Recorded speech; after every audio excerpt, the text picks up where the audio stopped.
Durante este segmento de nuestro podcast Ríos de Tinta, Corrientes Hispanoamericanas, hablaremos sobre el barroco. Esta corriente nació en Europa y fue traída a América durante la colonización. Surgió en un contexto de tensiones sociales, religiosas y políticas, características que marcaron también su desarrollo en el continente. Aunque en un principio imitó el modelo europeo, el barroco hispanoamericano supo adaptarse a la compleja realidad de la colonia, incorporando elementos propios de América, como la diversidad cultural, los paisajes locales y los conflictos sociales. Más allá de lo estético, el barroco se convirtió en una herramienta para expresar la búsqueda de una identidad propia en este mundo dominado por España. Uno de sus grandes aportes fue su capacidad para criticar la sociedad colonial, muchas veces desde el lenguaje simbólico, la ironía o las reflexiones religiosas. Autores como Sor Juana Inés de la Cruz dieron voz a estas inquietudes, demostrando que el arte también puede ser una forma de resistencia y pensamiento. El barroco como manifestación artística en América se caracterizó fundamentalmente por la ornamentación excesiva. Particularmente en la literatura, esta característica no fue la excepción, pero hubo otras. Imitación de los estilos tradicionales con toques de innovación, mezcla de temas y búsqueda de contraste, uso de figuras literarias y recursos fónicos con el fin de adornar e impresionar, y la tendencia a embellecer de forma excesiva lo real, por medio del lenguaje culto, adorno y adjetivación. Como lo dijo Carlos Fuentes, el barroco en América buscó, que a diferencia del barroco de Europa, pretendía un acercamiento a la religión católica que estaba perdiendo adeptos por el luteranismo, darles identidad y foro a los criollos y conquistados. El barroco surge tanto en Europa como en América para salvar de contradicciones. En Europa, de la contradicción entre la reforma y la contrarreforma, ofreciendo una salida voluptuosa, y en América, salvando al mundo conquistado del silencio, ofreciéndole una salida sincrética y sensual. El barroco es a la vez época o periodo, estilo artístico y actitud humana y social ante Dios, el hombre y las cosas. Como periodo pasa por fases de esplendor y de decadencia. Como actitud discurre por situaciones similares, más difíciles de contrastar. Ahora hablaremos sobre los principales autores de esta corriente, con sus aportaciones más relevantes. Juan de Palafox y Mendoza, nacido de Fitero, Navarra, el 24 de junio de 1600. Palafox fue obispo, hombre político, literario, historiador y escritor ascético. Se dedicó por la profesión eclesiástica y pronto se destacó por su afición a las letras y su capacidad. Su carrera sacerdotal se cierra en el año 1629, en el que sigue las órdenes sagradas. Por estos años abraza la vida religiosa, siendo un modelo riguroso de conducta y hábitos que lo hacen famoso. Es autor de numerosas obras de espiritualidad y de algunas de tema político en torno a la monarquía hispánica, el indoamericano, la revolución tártara y su reflejo en la sociedad de su tiempo. Dedicó sus últimos años a completar algunos de sus escritos y murió en 1659. Fue enterrado en la Catedral de Osma, con el que se dejó sin uso la tumba que él mismo se había erigido en la Catedral de Puebla de Los Ángeles. Fue autor de una prolífica obra escrita, poesías espirituales, suspiros de pastor atribulado, de la paciencia en los trabajos y de amor a los enemigos, entre otros. Es también autor de diversas obras didácticas y de sus notas a las cartas de Santa Teresa de Jesús.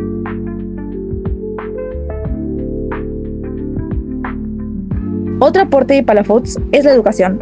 Abre los colegios de San Pedro y San Pablo para la educación sacerdotal y la primera universidad indígena.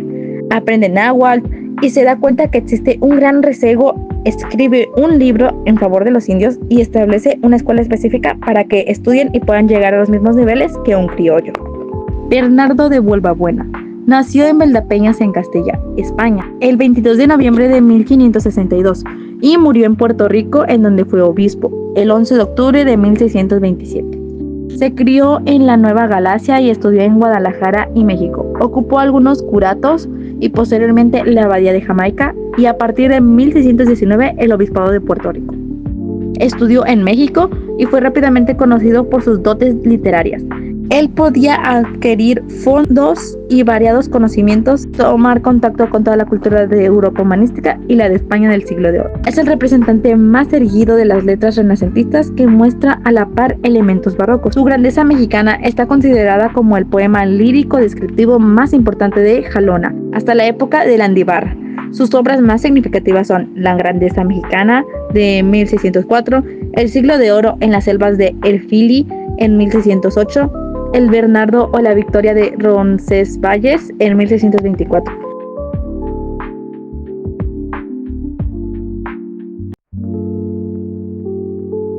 es una modalidad conceptista, paradójica, filosofante y marcadamente intelectual, que transita a la metafórica pictórica y acentuada estética.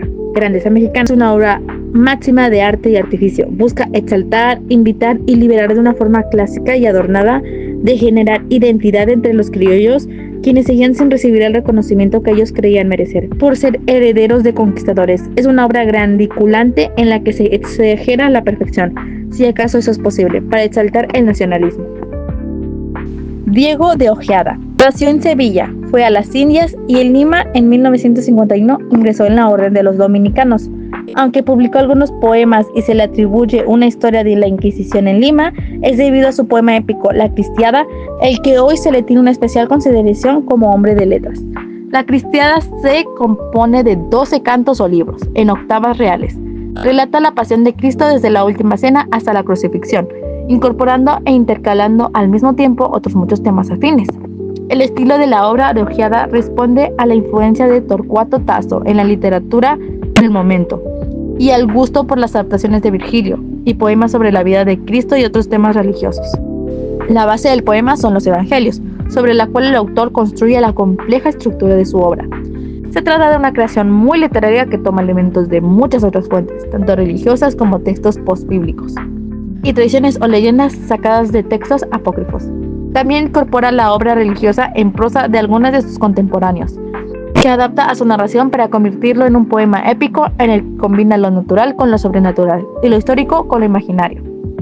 Es un poema donde el autor contrasta una primitividad efectiva, la sorpresa, pasando del relato histórico a lo imaginativo, manteniendo una impresión de movimiento, pero dejando afirmado con seguridad el fervor religioso, su dedicación, veneración y afirmación de fe, sin contar con el didactismo de otros predecesores. Ojeda produce una creación literaria inspirada en los evangelios, fuente en la que se basa para adaptar la vida de Cristo, los clásicos latinos cristianos, los dominicos Alonso de Cabrera y Luis de Granada, y numerosas leyendas y tradiciones del patrimonio cristiano. El gongorismo se trata de la cristianidad, en el almacenamiento conceptual, pero sobrellevado por una poética inducida por la oratoria que habían impuesto los predicadores.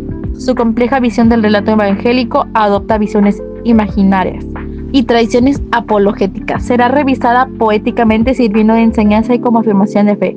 Puede sostener que la cristiandad es un logrado poema religioso de gran riqueza en el cuadro de la colonia.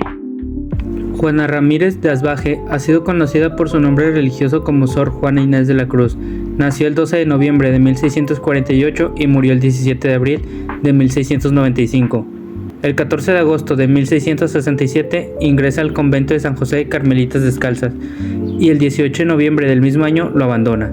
Hacia el año de 1668, en febrero, Juana Inés ingresa como novicia al convento de San Jerónimo.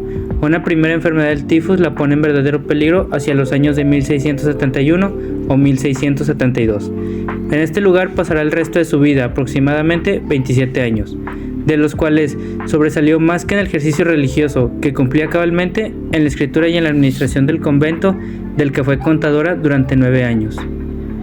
Acrisola el estilo barroco con densidad y excelencia, y por ello gozó en vida del reconocimiento de sus pares, lo que se comprueba en las numerosas publicaciones contemporáneas de su obra. Escribió villancicos, romances, loas, sonetos, redondillas, comedias teatrales, autos sacramentales y textos argumentativos, entre otros géneros. En todo, hizo gala de su dominio del discurso y sus profundos conocimientos. Algunas de sus obras fundamentales son Loa de la Concepción. Fue una loa compuesta entre 1670 y 1675 por encargo de la familia Guerrero en Ciudad de México. En ella encarna los personajes de la devoción, la fe, y la escuela, la razón, que se debaten para protagonizar o regir el dogma de la Inmaculada Concepción.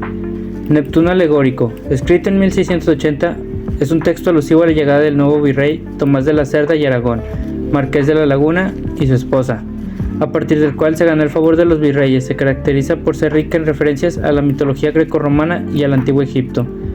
Carta de Monterrey, escrita en 1681 y dirigida a su confesor Antonio Núñez de Miranda, es una respuesta a la represión intelectual que sufre a través de las autoridades y actores de la sociedad novohispana por causa de su condición de mujer. Carta Atenagórica, publicada en 1690, Esta carta, titulada originalmente Crisis de un sermón, es una refutación filosófica teológica del sermón del mandato del jesuita Antonio Viera sobre las finezas de Cristo. Respuesta a Sor Filotea de la Cruz. Terminada en 1691, es la carta que Sor Juana escribe al obispo de Puebla, Manuel Fernández de Santa Cruz, oculto en el seudónimo de Sor Filotea de la Cruz. Sor Juana se defiende de las recriminaciones que recibe por ocupar su talento en temas profanos en lugar de consagrarse a los temas divinos propios de una religiosa. Primero sueño, escrito en 1692, es el poema más importante y emblemático de Sor Juana. Además, fue la única obra que no respondió a un encargo como era la costumbre en aquella época. En él reflexiona sobre la naturaleza humana y el ansiedad del conocimiento. El poema Hombres necios que acusáis expone la desigualdad y la injusticia de los cuales es víctima la mujer a través del machismo y la discriminación femenina. El tema principal del poema es la crítica a la postura del hombre ante la mujer, su actitud hipócrita, egoísta e impulsiva, ante el cual Sor Juana Inés de la Cruz deja muy en claro su desacuerdo. Francisco Bramón fue uno de los escritores más desconocidos del periodo novohispano. Escribió Los Sirgueros de la Virgen sin original pecado, que fue publicada en 1621. Fue uno de los primeros textos novelados del siglo XVII. En el año de 1618 se había recibido bachiller en la universidad y sería un clérigo de corona y grados. En ese mismo año, en el mes de marzo, fue ordenado sacerdote por el arzobispo don Juan Pérez de la Serna. En noviembre intentó conseguir la cátedra en la Universidad de México, que no lo consiguió. Participó en un concurso de poesía convocado por los plateros de la ciudad y que parece no haberlo ganado. Al año siguiente, cuando recibió el cargo de conciliar de la universidad, aparecieron poemas que hacían referencias a las polémicas del resultado de dicho concurso. Entre los textos había uno muy parecido al de Francisco. Esta situación lo incitó a redactar un escrito que lo congraciara con las autoridades, en donde exaltaron la figura de la polémica Inmaculada Concepción. El texto, publicado con el nombre de Los Sirgueros de la Virgen sin original pecado, está formado por 3 libros, en lo que mezcla varias formas literarias, en el que se narra la planeación y realización de festividades en honor de la Virgen Inmaculada, bajo el cargo de quien se cree es una representación del mismo autor. Este mismo dirige una serie de pastores que al final llevan una puesta en escena donde se hacen alegorías del tiempo, el pecado o la Nueva España. El texto es un constante juego entre la realidad y la ficción. La obra contiene elementos del estilo literario barroco. ¿El barroco es importante para la cultura? La corriente barroca tuvo un impacto significativo en el desarrollo de la cultura hispanoamericana, marcando un periodo de intensa creatividad y fusión de estilos artísticos.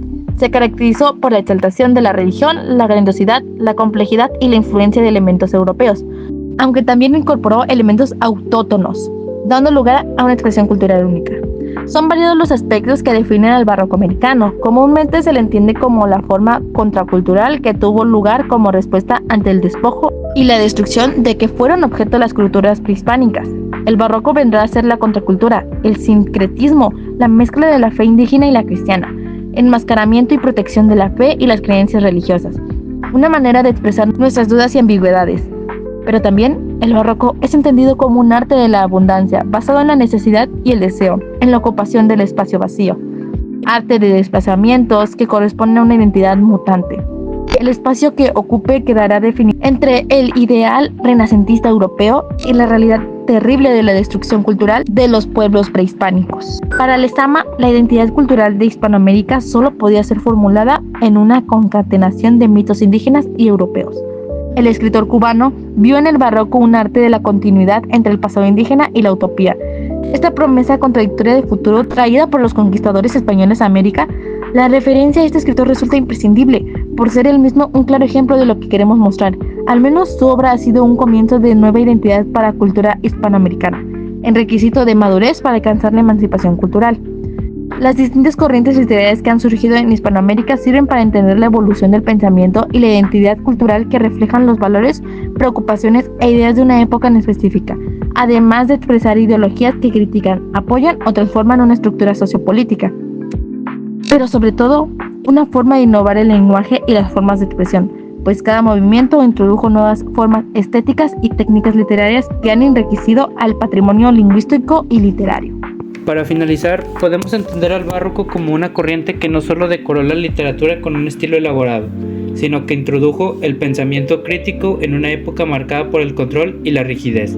Enriqueció la lengua y transformó el uso del lenguaje como herramienta de reflexión y resistencia. También fue clave en la educación colonial, ya que se utilizó en los colegios religiosos para enseñar retórica, gramática, teología y moral, formando generaciones que pensaban, cuestionaban y escribían. Pero sobre todo, fue el primer gran estilo literario mestizo de Hispanoamérica, porque supo integrar la herencia europea con la realidad americana, dando voz a una sociedad diversa marcada por contrastes y luchas internas. Desde nuestra perspectiva, su impacto cultural fue poderoso y profundo. A través de sus obras, logró cambios que aún hoy vale la pena estudiar, porque revelan cómo la literatura puede ser espejo, herramienta y motor de transformación social.